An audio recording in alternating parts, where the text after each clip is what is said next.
everyone, this is pressing the right button. Today I'll be reviewing Resident Evil 2.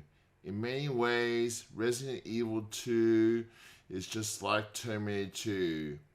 Like Terminator 2, it has a kid like John Connor. And in Resident Evil 2, there's a kid named Sherry.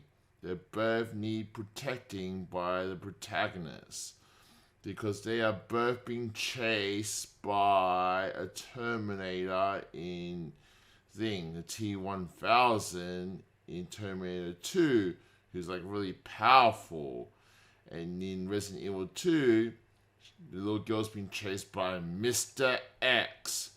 Very dangerous and hard to kill. And they're both getting damaged by falling on a piece of lava, getting shot by a lot with a grenade launcher in Terminator cases. You can just tell from Terminator 1 to Terminator 2 there was a much bigger budget. And look at this from Resident Evil 1 to Resident Evil 2. Yes, I do miss the live action parts, but look at the detail from the cutscenes compared to the other ones that were shown in the game. It's just way more detail. And not just from the budget from Terminator 1 to Terminator 2 that shares similarities. Terminator 1 and Terminator 2, like, I can say it's a big change of revolutionary. Like, they have people like Empire Strikes Back, it's like darker and deeper sequel. Terminator 2, for me, is like a term when things go a completely different but logical direction. And it's actually a lot bigger as well. Like, Terminator 1 was just one Terminator, and like it was set in like in the retro feel, while number 2 works in a more of a modern setting. And then it just blows everything up. Resident Evil 1 goes from one mansion to entire city.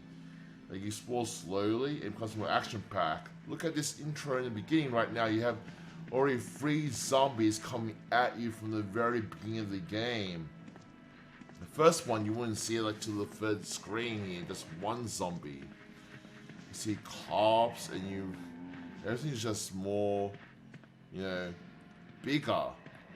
And like Terminator 1 to Terminator 2, Resident Evil 2 was a lot more action-packed here. You can just tell from this. You can even get the handgun stuff right now here from this scene here, which I'll just go skip this bit. And not to mention here, there's a gunshot owner. I'm not sure, was that Hamish number 1? I also want to point out that Resident Evil 2 balanced the characters a lot better here. In Resident Evil 1, everyone's gonna pick Jill just for the extra weapon slots. And people usually can't tell the difference between, Chris is taking more damage. So we don't want to always pick Jill. In this case, there's actually a case where, Leon and Claire have 2 different weapons here. There's grenade launcher and other stuff. Yes, they also made that the girl can only do lock picking, which is kind of like, come on. Do they actually ever have a male Resident Evil person that can actually do the lock picking himself? Come on, a bit more, freedom for equality here to have a male that can do lock picking for playing. I'm just joking, by the way, but yeah, you get the vibe of this game. You can also argue that it's a bit like Aliens, maybe with James Cameron also directed here, because like Alien Queen, and you just have like a big boss here, like this one here. As I said, Resident Evil 2 is probably slightly on the easy side, but Resident Evil 1 was actually easy for me, although I did do double ammo, but I feel like every Resident Evil game is cheap. But I said, look at this, it's just boom, how big every monster is in the game, and I'm just really really happy of how this game turned out. Really, with playthrough, I actually managed to get a decent rate each time. Takes even more. Look at this. But yeah, I never actually struggled too hard on this thing here. It becomes like a dog this. now. It grows more. Cutscenes are really nice here. Yeah, so I actually managed to fish Claire on the thing. And I said I didn't actually even die at all in this game here. So let's see, I got an A rank, and this is me having played for a long time. This is my second day. One also thing I like to point out that it feels like a Terminator 2 feel is that Terminator 2 made, by being a sequel, made a lot of callbacks to the original while making it feel earned, like I'll be back, and those lines here. Resident Evil 2 maintains some stuff like blowing up heads, but this case is like using the use of a rocket launcher. The rocket launcher will be used in like at least half of the Resident Evil games where you see a rocket launcher take up a boss in a fashion. Here. Use this. Huh. So, I just love this moment. I'm going to turn up the volume for this because it's this bit.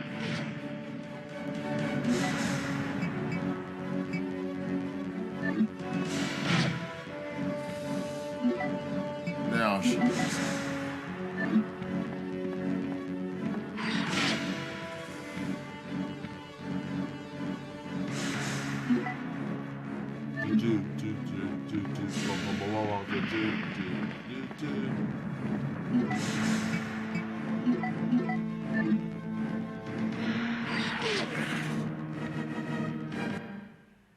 Game over. Boom.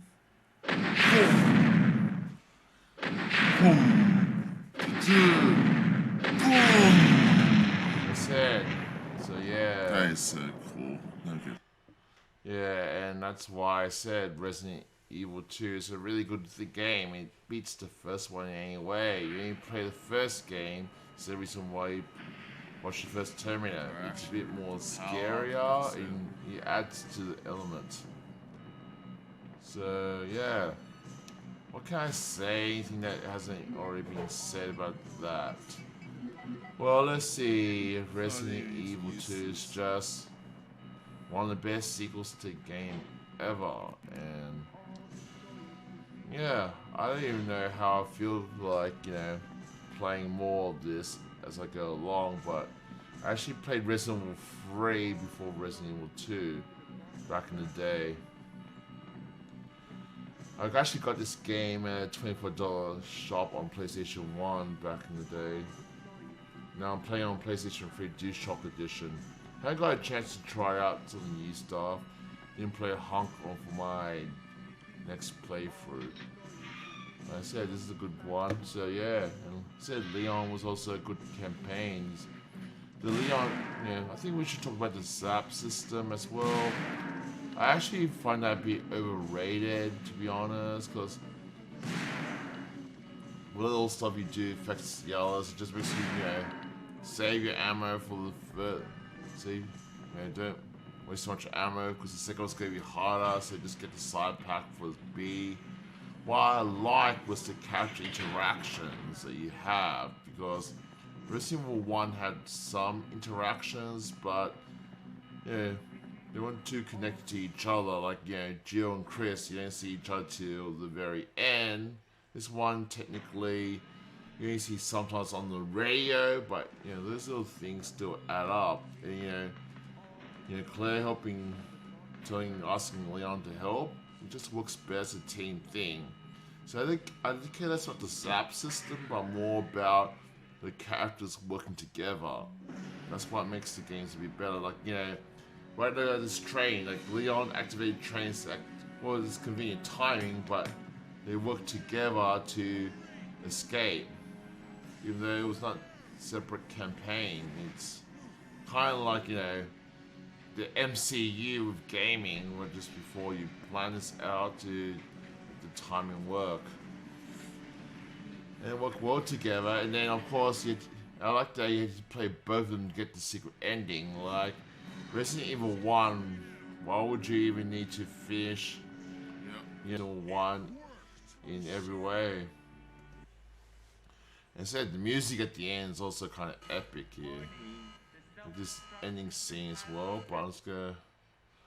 And then it turns out he was a clear both campaigns. You just finish one, you get a decent full story. Like there's some differences, but they don't add up together. Well, this one you can do both, and then you also unlock Honk as well. Resident Evil 2 has just more content in general. Like the director's cut just had the main game. This one this is the DualShock edition, but even without that, you can unlock Honk and Tofu, and the weapons you unlock are just more cool, like a Golden Gun and stuff. So yeah, in terms of ranking, Resident Evil 2 tops the B character does this here. Yeah, I'm just wondering, was there any trains? Yeah, the train explosion. I wonder what reference that was a movie to. As ourselves, sorry, I meant that. Number 2 after this. Yep. And yeah, I said, well, it was a good moment, the music here. I said, and I just love how the credits have a different music here. And number 2 had a bit more rock beat ending. This. Da da da da da da. Yeah, it makes you excited for the next game.